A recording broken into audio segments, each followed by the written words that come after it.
friends. Welcome to Flosstube and Variety Show number 113. Today is Friday, April 19th. I had to momentarily think about that. And I am Emily Williams in Chapel Hill, North Carolina. Thanks so much for joining me today. You know, I look forward to making these videos, and yet, even so, I sometimes don't know what I'm going to talk about until kind of late in the game, but here we are. I have such a busy day, and really I've had a busy week. One of the things, since we got back from our trip to see the eclipse, we bought a new car. Even though we knew exactly what we were going to get, and we knew which dealer, we knew everything about it, it still took the better part of almost 2 days to do it. And we also took it for a shakedown cruise when we picked it up a couple of days ago to visit some friends, have lunch about 90 miles away, just for fun. You know, you have to see how it all works. And I'm going to drink my coffee while we talk together. We're really not talking together, but I'll pretend we are. This mug is very beat up, but you can maybe see it's Tim Hortons. Years ago, the first time we as a family went to Canada, or one of the first times that we as a family went to Canada, so our son was around 4 or 5, something like that, maybe younger. So it was a long time ago. As we were leaving, Byron thought that we needed to spend all our Canadian money, as if we were never going to go back to Canada and have a use for it. And so he bought this refillable coffee mug from Tim Hortons for me, $5 Canadian at the time. And it's a 25-year-old mug or so, probably. So it's worked well. And the reason I'm using it for my coffee is because it has a lid, because there's a lot of stuff on the table. Okay, Flosstube means cross stitch, which I'll talk about in a moment, and Variety Show means something else, and we'll see in a little while what that is. So first of all, this is Lost, 1897 by Hands Across the Sea. This is from the Words of Wisdom box. This is the first one I have done from that box, and I finished it. I knew I was so close, so close. So I did finish it. I even ironed it. So the next time you'll see this is if and when I frame it, which I want to frame it because I think it's an important sentiment. Lost, somewhere between sunrise and sunset, 2 golden hours, each set with 60 diamond minutes. No reward is offered, for they are lost forever. And I think it's for me anyway, it's a reminder to not let 2 golden hours get lost, but to be intentional. You know, I am just not. This is the morning. This is Friday morning. I normally record sometime in the afternoon, but I have a full day. I am having lunch with friends, then I'm going over to Cindy's house to do some quilting, and then the evening is finally blank again. I don't mean that to say that I'm not looking forward to those other things, but I cannot record in the evening very often. I did it last week. It doesn't really work for me.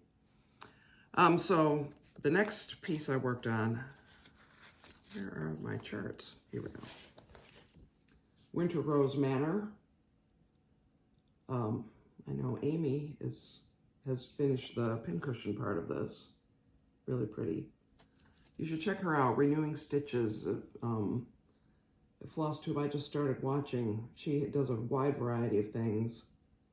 And anyway, she showed this, and that made me say, oh, I haven't worked on that in a while. So I got it out. Brenda Gervais with the needle and thread. And here's where I am. So the main thing is that I did those trees, and I began that little flower thing, flower basket.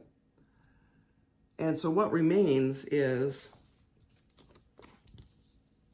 So I'm working on this little flower basket. So there's a flower thing above it, and then there's this one on top of the fence. And then there are the initials, which she put 3 initials in her own initials. And she gives an explanation on the chart of how to deal with the background, I'll call them snowflakes, little white doodads that are scattered about, in order to make the initials fit if you use an M or a W, which of course I have a W. My W would go down here. So I have to think about how that's going to work, or am I going to just do EW up here? I almost always sign things EHW. I don't know why. I mean, H is I know why. I know why those are the letters, because H is my maiden name, Hill, but I don't know why I always include my middle initial. Maybe because Williams is a common name, and nowadays Emily is a common name. But anyway, so I have not much to do on this. If this were the only thing I was working on, I'd probably finish it this weekend, but it's not, of course, the only thing, but soon. So I finished one thing. This is fairly close. A. Robson, which I'm not showing today because I didn't work on it this week, is close. And of course, Jane Boyer is really close. This is Jane Boyer. This is a picture of the antique. As I'm going to just repeat myself, this is as yet unreleased, but it will be released in October. Chart of an antique sampler held in the collection of the LeRoy House, the LeRoy Historical Society in LeRoy, New York, which is my hometown. I was actually born in Michigan and lived in Wayne, Michigan until I was 12. But my mother was born in LeRoy, and when I was 12, we moved back to the family house there. And so if people say, where are you from? I say Western New York or LeRoy, New York. LeRoy is the birthplace of Jell-O. Anyway, here is where I am on stitching that. I am close. What I've worked on in the past week is more of the border of the lower cartouche, and I finished the words of the lower cartouche. I think I had finished all the words of the verse, maybe not, but it's all done. The verse is done.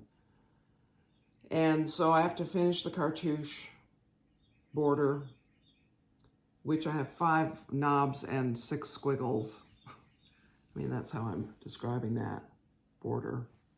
And I have another red bow down there, and I have to finish the satin stitch band, and then right in here is a flower that's over 1. So, and then of course the outer border. So according to Pattern Keeper, I have about 1,300 stitches to go. It's actually more than that because the over 1 is up to 4 stitches per thing that Pattern Keeper counts. I ironed this too, aren't you impressed? So it is probably, I'll say 1,600 to 1,700 stitches. My goal is to finish it so that I can take it to the Queen City workshop, Queen City Sampler Guild workshop in Cincinnati the first weekend of May. And I'm going to, definitely I'll make it. So you can look forward to taking it home, Leslie. I don't know. I mean, it's interesting that at this moment, I have finished one thing, the Lost, which I started the end of January. I have A. Robson within shooting distance of a finish. I started that in December. I have Wintered Rose Manor within shooting distance of a finish. So that's 4 projects that have been whips that are finished or just about to be finished. Now, what am I going to do? I mean, Emily, what are you going to do?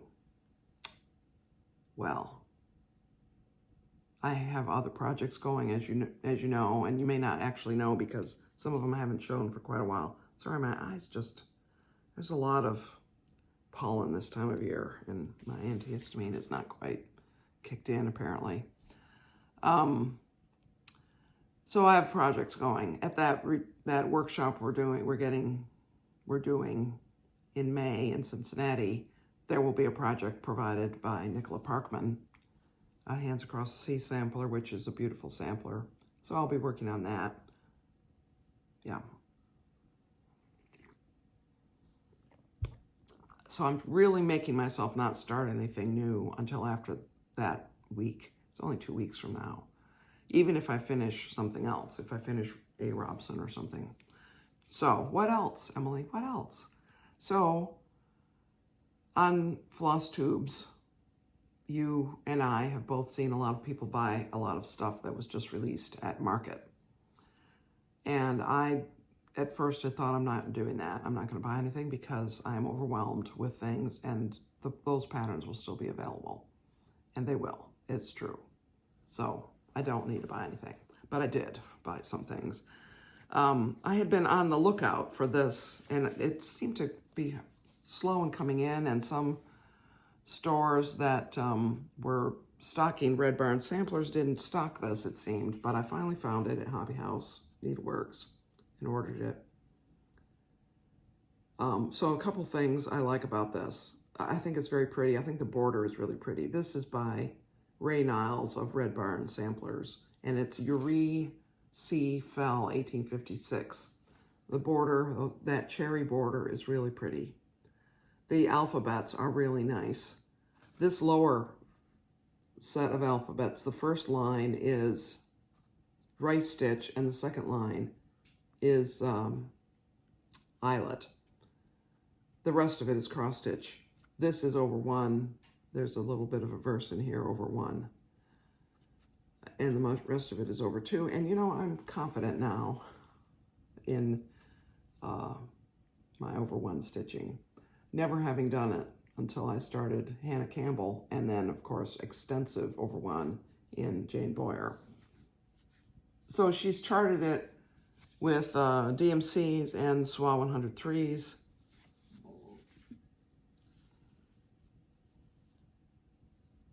I probably will do it in DMC with Soie 103 for the over 1 and do it on 40 count or 30, well, probably 36 count. In fact, probably Russian tea cake, because I have a large piece of that. And when I say I probably will do it, I don't mean I will do it starting tomorrow. I mean, at some point I will do it.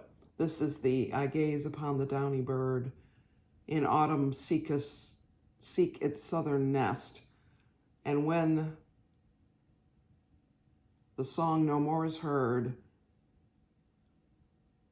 I deem there is a land of rest, I think is what that says. She squeezes her letters in a lot. I'm trying to show it to you without showing the glare. And then down here, how doth the little busy bee improve each shining hour and gather honey all the day from every opening flower. Again, she had to squeeze it in to make it fit because she'd already done the border and placed the little flower motifs. So I think that's kind of cute, but really it's a bunch of beautiful alphabets and very nice sampler. And then, now these I bought because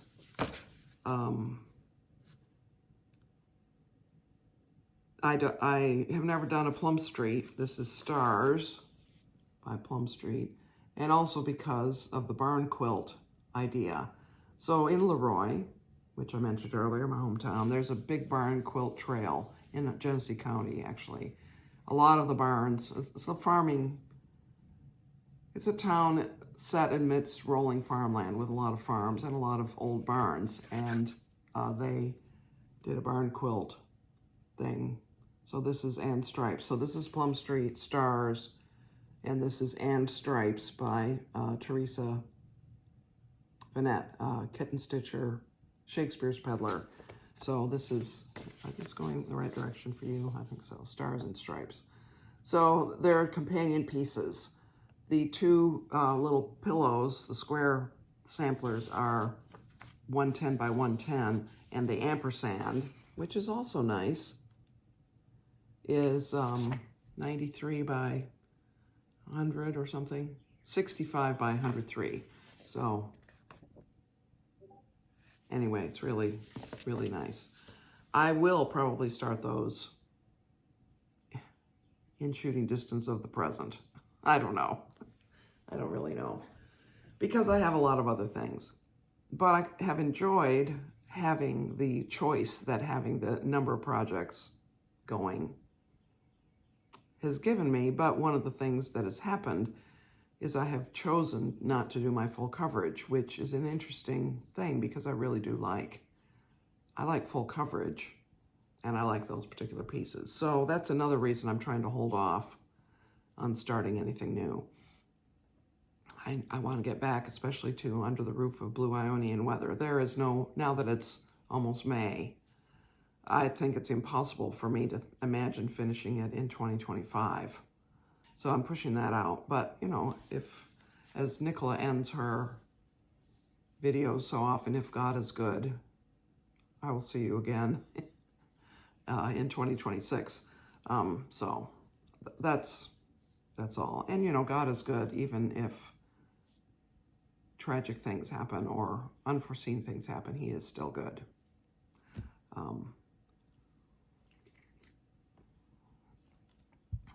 But variety show. Why, guess what? I have here volume 7. This is the 7th book of the Harry Potter series. And I'm not going to talk to you about the storyline of Harry Potter, really. I just want to talk to you about some family things related to Harry Potter.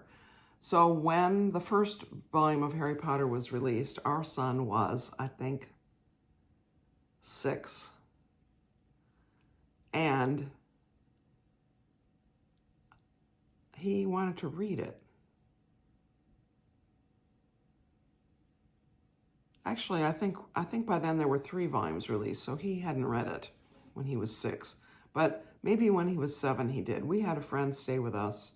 She had broken her leg, and her dog was staying with us, and she stayed with us for about 10 weeks. And as a thank you present, she gave us the first 3 or 4 volumes in hardcover, so I think 3 volumes.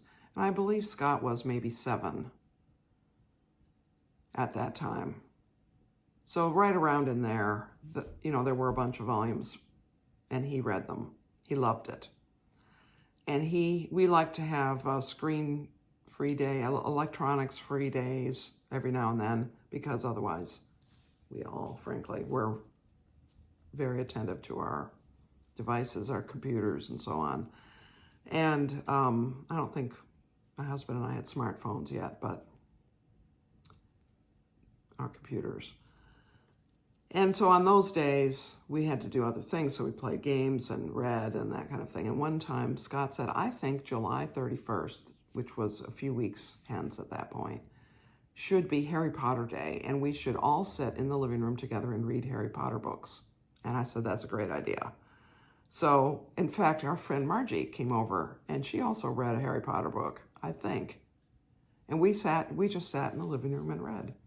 And I don't remember which volume any of us were reading. There were repeats for all of us. But we did that more than 1 year. And so the fact that that was Scott's suggestion was, I just thought, very charming. And we got each copy. And because Ivis had started us out with the hardcovers, of course, we bought the hardcover editions every time. And that way you could get them quicker. I don't think I pre-ordered any of them until this volume 7, 7th book, The Deathly Hallows. But it was interesting because Scott was, I think, 12 or 13, probably 12 at the time that this was released, because I remember it being April or something.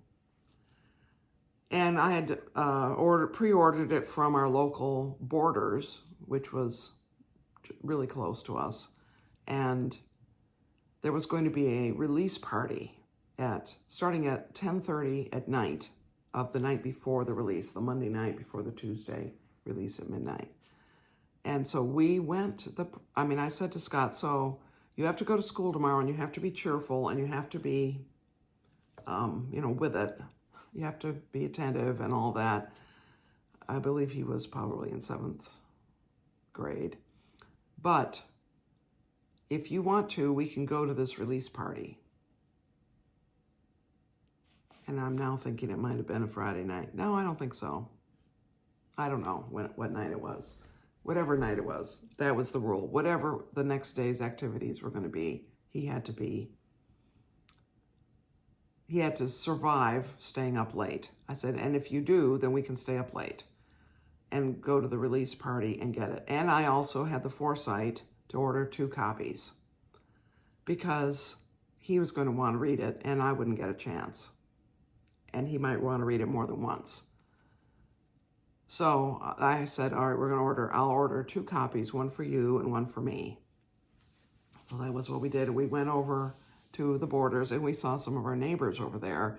So our neighbors who live across the street have 4 children. So there's 6 in the family. And they were all at home at that time. Nobody had gone off to college yet. And they had ordered 1 copy, and they were kind of amused that we, the family of 3, had ordered 2 copies. I thought I should take pity on them and give them my copy when I've done reading it, but, you know, I didn't. I don't think I did that. Anyway, we saw other people we knew, and so there was conversation about, do you think this is or that is going to happen in the plot? And there was also, so what are your plans? You know, what is your reading plan? When are you going to read this book?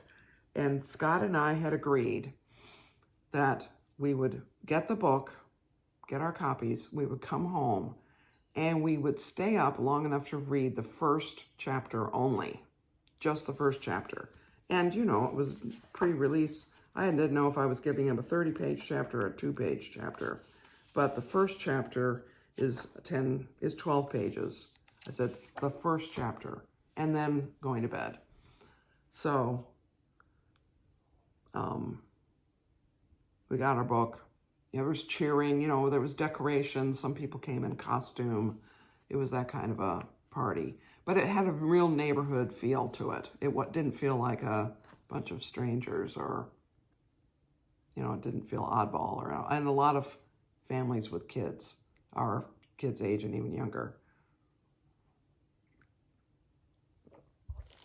So we went home, we read our chapter, and Scott went to bed. And as I was turning out the lights in the living room, I looked across the street to our neighbors, this family of 6 who had 1 copy. And I saw that the light was on in the living room, and there was this flicker of movement. And I said, you know, I'll bet you that they are all sitting around reading it out loud to each other because they have only 1 copy. And I turned off the lights in our house, and then a little bit later, you know, maybe 20 minutes later, when I was about to actually get in bed, I looked out the window and their light was still on over there. So somebody was up late reading. I just thought that was pretty amusing. Scott read the first volume. He got it in French. I believe he read it in French. And, you know, it's pretty fun he was taking French in high school and junior high and high school. Is that true?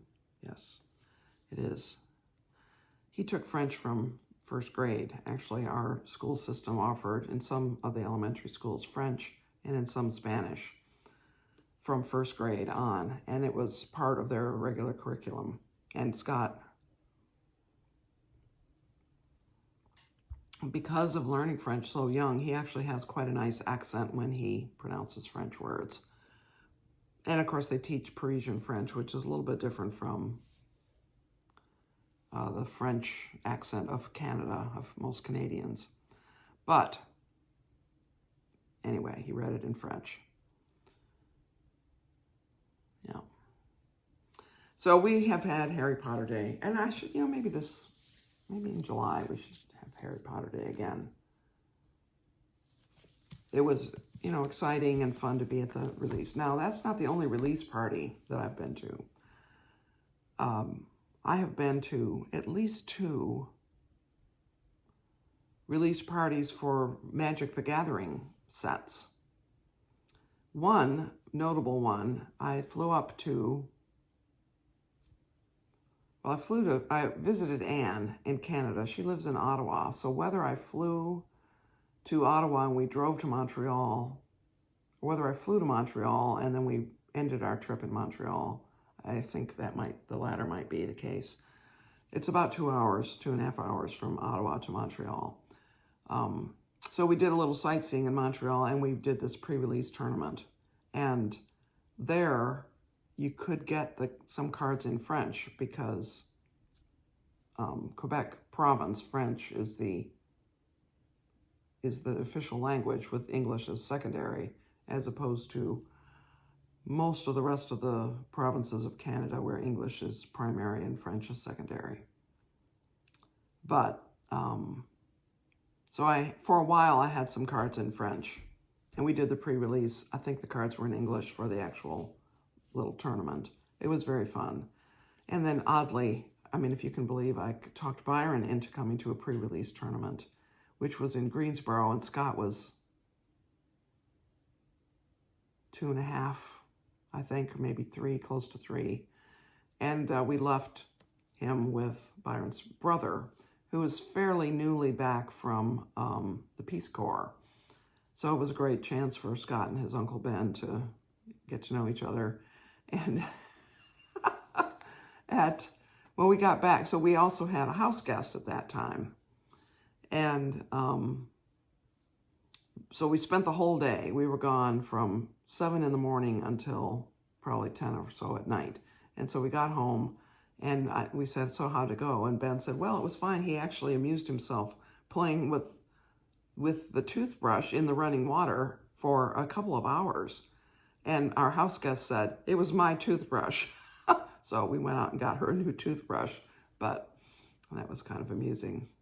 And it was also amusing that Ben let him do that. I mean, I don't know what our water bill was to have the water running for 2 straight hours. I don't know. But you know, when you're the uncle and you're single and you don't have kids and you are put in charge of this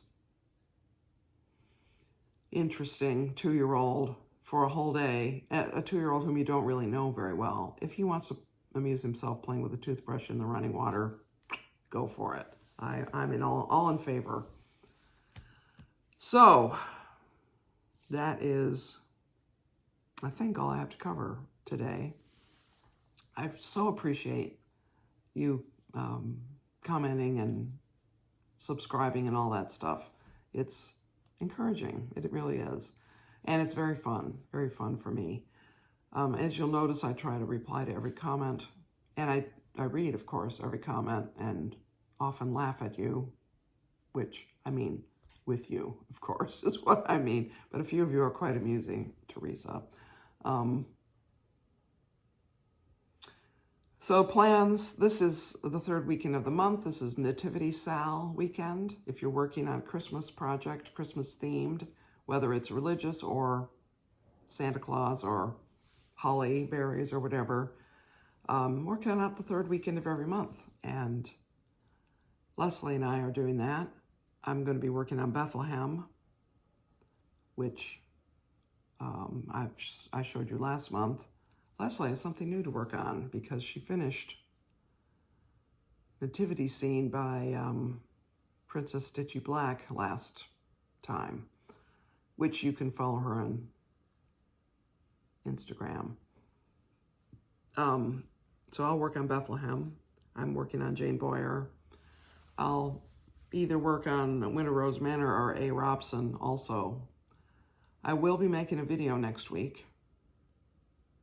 I will not be making a video the following week, which will be a travel day for getting to Cincinnati.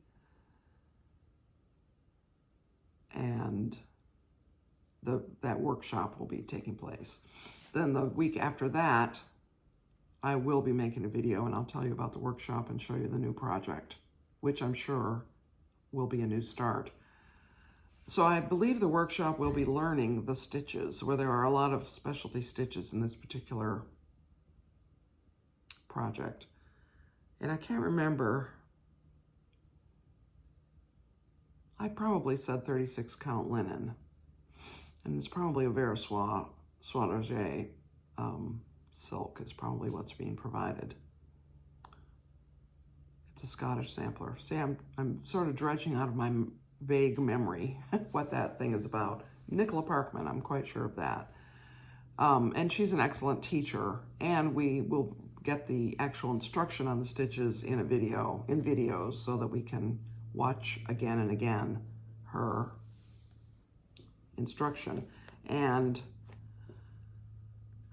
for 1 year, I think we have access to those videos, which does suggest I need to not just set that sampler aside in a stack. I should work on it so that I don't forget how to do some of the specialty stitches.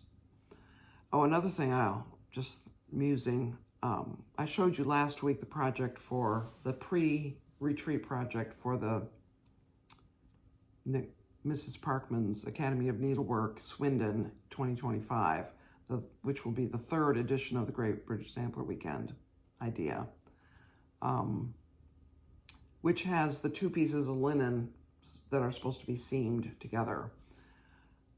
That made me realize that I could do that in that same technique for the large sampler I'm planning to make that's going to go over my sofa in the living room.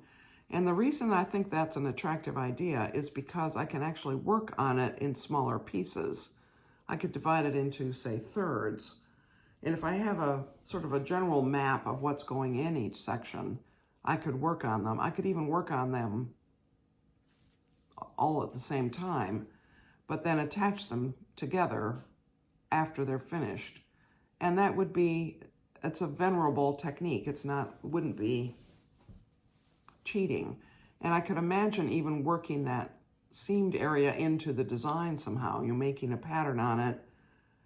Because if it's a felled seam using linen and I'm lining up, or even Aida, and I'm lining up the threads the way we're supposed to do in this project, I could make it match. I could make it actually come together. So I'm thinking maybe that's a way to handle both the difficulty in getting a piece of linen that large and the difficulty of working with it.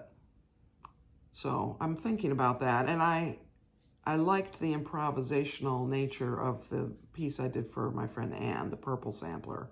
You can look back, I think it would have been in 2022 was when I was working on that. Wow, could it be that long ago? But I still would need a map. In fact, I need a map even if I'm going to improvise, because there's certain elements I definitely want to go in it. So I need to be sure I have room for them and that they're balanced in their position so that the density of stitching is cohesive. Anyway, that's enough. Yeah, I think that's it for today. Thank you so much for watching, and I hope you have a great stitching week with whatever you're working on. Nativity sale this weekend. Pull out your Christmas projects so that they're not all rushed at the end. That's at least my theory. And I guess that's it. Many blessings to you, friends.